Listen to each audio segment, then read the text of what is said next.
maxaad ka taqaanaa raashinka ka qosliya ilmaha hooyada caloosheeda ku jira?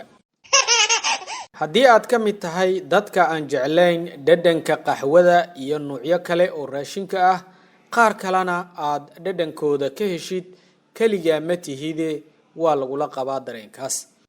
cilmi baaris cusub ayaa lagu soo bandhigay nuucyada raashinka ay ku farxaan iyo kuwa ay ka caroodaan ilmaha ku jira uurka hooyada. daraasad ay dhawaan saynisyahano ku sugan UK ku sameeyeen 100 haween ah oo uur leh iyo ilmaha calooshooda ku jira ayaa lagu ogaaday in marka ay hooyada xaamilada ah cunto karooto ay ilmaha uurkeeda ku jira dhoolla cadeeyaan, marka ay khudaarta cagaaran cuntana aysan ku farxin. dumarka ka qayb qaadanaya daraasadan ayaa la siinayay kaniiniyo ka samaysan karooto budo laga dhigay, halka 35 ka tirsan haweenkaas la siiyay kaniiniyo ay ku jirto budo ka samaysan khudaarta kabashka. maxay noqotay falcelinta ilmaha ku jira uurka hooyada? kooxda saynisyahanada ah ee daraasadan soo saaray ayaa waxa ay majalada ka faalloota sayniska cilmi nafsiga ku qoreen in 20 daqiiqo kadib markii hooyooyinka uur kale la siiyay karootada ay raajooyinka laga qaaday sawiradooda muujiyeen in ay ku farxeen ayna dhoolla cadeeyeen ilmaha ay gaartay. saameynta budada khudaarta kabashka ayaan ka farxin dhadhankaas, waxaana sawiradooda wajiga ka muuqatay inay caroodeen. sawirada ayaa lagu qaaday raajooyinka casriga ah ee loo yaqaano 4D.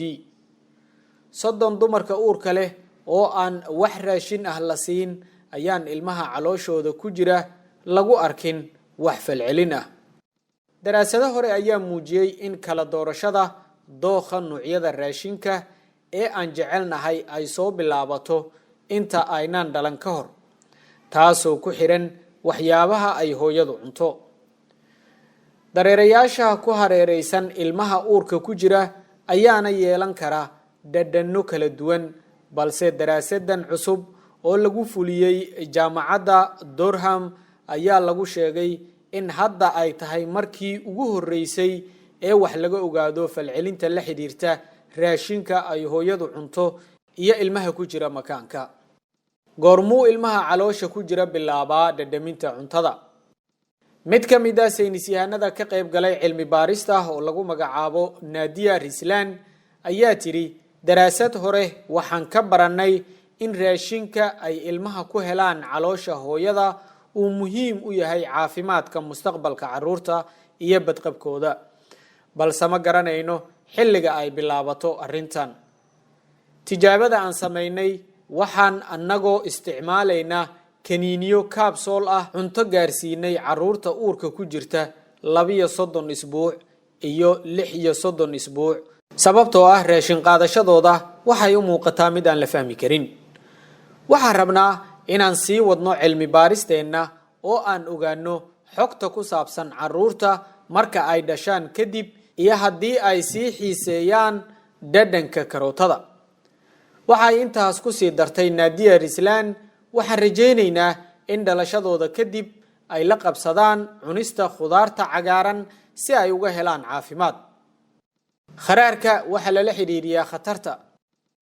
saynisyahanada ayaa dhanka kale sheegtay inay jirto sabab kale oo ay carruurta uurka ku jirta u diidaan dhadhanka kharaar.